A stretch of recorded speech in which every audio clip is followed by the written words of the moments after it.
ঢুকিয়ে রেখেছেন, চিকিৎসার ব্যবস্থা করছেন না। আজকে তারেক রহমানকে ভয় পেয়ে মিথ্যে মামলা দিয়ে বিদেশে রেখেছেন। তারেক রহমানের নেতৃত্বে এদেশে আবার গণতন্ত্র পুনরুদ্ধারের জন্য, জনগণের ভোটাধিকার প্রতিষ্ঠার জন্য, জনগণের সরকার প্রতিষ্ঠার জন্য আরেকটি 90-এর চেতনা গণঅভ্যুত্থান সৃষ্টি করব। এই অনৈতিক ভোট ডাকাতি, এই শেখ হাসিনার সরকারকে নিয়মতান্ত্রিক ভাবে আন্দোলনের মধ্য দিয়ে সরিয়ে তত্ত্বাবধায়ক সরকার অধীনে বাংলাদেশের নির্বাচন হবে। সেই নির্বাচনে আল্লাহর রহমতে বিএনপি ক্ষমতায় আসবে এবং দেশনায়ক তারেক রহমান বাংলাদেশে বিজয়ের কাছে ফিরে আসবেন ইনশাআল্লাহ। আমরা রাস্তা থেকে জীবনের বিনিময়ে বিএনপির 43তম প্রতিষ্ঠা বার্ষিকী পালন করছি। যে সময় বাংলাদেশে গণতন্ত্র অনুপস্থিত, আপনাদের মনে আছে মহান স্বাধীনতার ঘোষক শহীদ রাষ্ট্রপতি জিয়াউর রহমান বিএনপি প্রতিষ্ঠা করেছিলেন এবং এই বিএনপি প্রতিষ্ঠার মধ্য দিয়ে একদলীয় শাসন থেকে বহুদলীয় গণতন্ত্র প্রবর্তন করেছিলেন শহীদ রাষ্ট্রপতি জিয়াউর রহমান। এবং শহীদ রাষ্ট্রপতি জিয়াউর রহমান জনগণকে গণতন্ত্র উপহার দেওয়ার মধ্য দিয়ে সকল দলের রাজনৈতিক কর্মকাণ্ড চালু করেছিলেন ঘোষণা দিয়ে।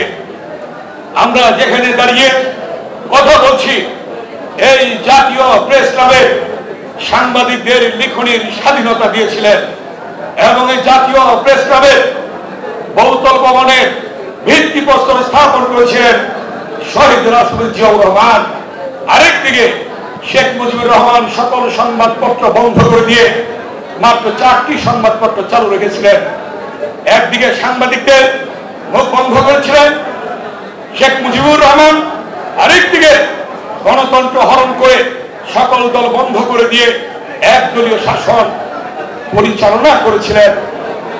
পাশাপাশি জিয়াউর রহমান দিয়েছিলেন বহুদলীয় গণতন্ত্র, জিয়াউর রহমান দিয়েছিলেন জনগণের নিরাপত্তা, জিয়াউর রহমান দিয়েছিলেন মানুষের নিরাপত্তা। যখন মানুষ 1972 থেকে 75 পর্যন্ত রাতের অন্ধকারে জানলার নিচে ঘুমাতো, জিয়াউর রহমান সেই মানুষদেরকে দিয়েছিলেন ঘরের দরজা খুলে ঘুমানোর স্বাধীনতা। পাশাপাশি আপনারা দেখেছেন এর পরবর্তীতে বাংলাদেশ যখন সামনে এগিয়ে যাচ্ছে, ঠিক তেমনি সময়ে জিয়াউর রহমানকে হত্যা করে, গণতন্ত্র হত্যা করে স্বৈর শাসক ক্ষমতায় আসলেন এরশাদ। এবং এরশাদ ক্ষমতায় আসার পরে দেশনেত্রী বেগম খালেদা জিয়া বিএনপির চেয়ারপারসন, তিনি রাজপথে নামলেন গণতন্ত্র পুনরুদ্ধারের জন্য। দীর্ঘ 9টি বছর সংগ্রাম আন্দোলনের মধ্য দিয়ে নিজের জীবনকে বিপন্ন করে বেগম খালেদা জিয়া বাংলাদেশে আবার গণতন্ত্র ফিরিয়ে আনলেন এবং আপসীর নেত্রী হিসাবে বাংলাদেশে নিজেকে গণতন্ত্রের মা হিসাবে প্রতিষ্ঠিত করলেন। আমরা দেখলাম তারপরে বেগম খালেদা জিয়ার বিরুদ্ধে ষড়যন্ত্র, চক্রান্ত, মিথ্যে মামলায় সাজা দিয়ে তাকে জেলখানায় ঢুকানো হলো। আজকে এই অবৈধ অনৈতিক ভোট ডাকাতি সরকার বেগম খালেদা জিয়াকে জেলে রেখেছে, তার সুচিকিৎসার ব্যবস্থা করছে না। আজকে এই অবরুদ্ধ গণতন্ত্র, যে গণতন্ত্র একবার 72 থেকে 75 পর্যন্ত হত্যা করেছিল, খালেদা জিয়া যে গণতন্ত্র দিয়েছিলেন সেই গণতন্ত্র আবার হত্যা করেছিলেন এরশাদ। আজকে আবার বেগম খালেদা জিয়া গণতন্ত্র ফিরিয়ে দিলেন। আজকে শেখ হাসিনা গণতন্ত্র হত্যা করেছে, আবার একদলীয় শাসন ব্যবস্থা কায়েম করেছে। আজকে বিএনপির আলোচনা সভায় আমরা বলতে চাই, জিয়াউর রহমান স্বনির্ভর বাংলাদেশ, গণতান্ত্রিক বাংলাদেশ মাথা উঁচু করে দাঁড়িয়ে আধুনিক বাংলাদেশ প্রতিষ্ঠা করেছিলেন। বেগম খালেদা জিয়া গণতান্ত্রিক বাংলাদেশ প্রতিষ্ঠা করেছিলেন।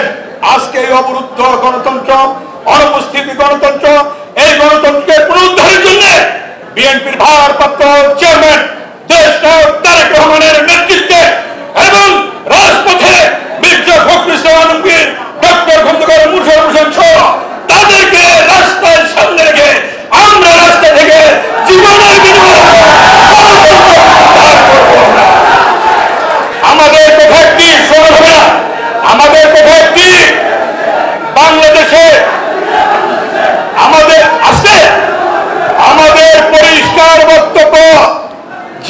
রহমানকে ভয় পেয়েছেন, হত্যা করেছেন, খালেদা জিয়াকে ভয় পেয়েছেন, কারাগারে ঢুকিয়ে রেখেছেন, চিকিৎসার ব্যবস্থা করছেন না।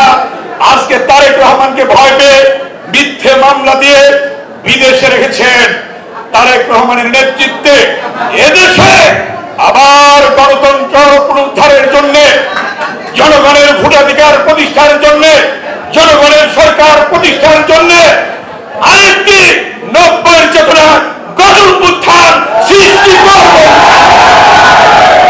এবং সেই গণ-অভ্যুত্থানের মধ্য দিয়ে আজকে এই অনৈতিক ভোট ডাকাতি, এই শেখ হাসিনার সরকারকে নিয়মতান্ত্রিক ভাবে আন্দোলনের মধ্য দিয়ে সরিয়ে তত্ত্বাবধায়ক সরকার অধীনে বাংলাদেশের নির্বাচন হবে।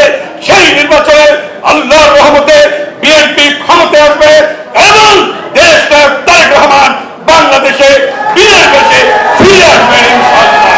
এই কথা বলে, এই শপথ গ্রহণ করে আমাদেরকে যে দায়িত্ব অর্পণ করা হয়েছে, জীবনের বিনিময় হলো গণতন্ত্র পুনরুদ্ধারের জন্য, তত্ত্বাবধায়ক সরকার প্রতিষ্ঠার জন্য, গণতান্ত্রিক সরকার কায়েমের জন্য, দেশকে বেগম খালেদা জিয়ার মুক্তির জন্য প্রয়োজন বুঝে যেমনি বাউন্নের ভাষা আন্দোলনে সেদিন সাদাম বরকত জব্বরের রক্তের বিনিময়ে সেদিন মায়ের ভাষা প্রতিষ্ঠা হয়েছিল, যেমনি ভাবে ৬২ ওয়াজুল্লাহ বাউনের রক্তের বিনিময়ে সেদিনই শিক্ষার অধিকার প্রতিষ্ঠা হয়েছিল, যেমনি ভাবে ৬৯-এ শহীদ আসাদের রক্তের বিনিময়ে গণ-অভ্যুত্থান সফল হয়েছিল, যেমনি ভাবে ৭১-এ শহীদের রক্তের বিনিময়ে সেদিন স্বাধীনতা পেয়েছিলাম, যেভাবে ৯০-এ ছেলেমেয়েদের ফটোবর্ষিয়া জয়নাল জফর বিমল যশোর নূর হোসেন ডাক্তার মিলন এবং জিহাদের রক্তের বিনিময়ে আমরা গণতন্ত্র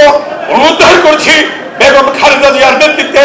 এবার দেশনায়ক তারেক রহমানের নেতৃত্বে যদি প্রয়োজন পড়ে আমরা জীবন দেব।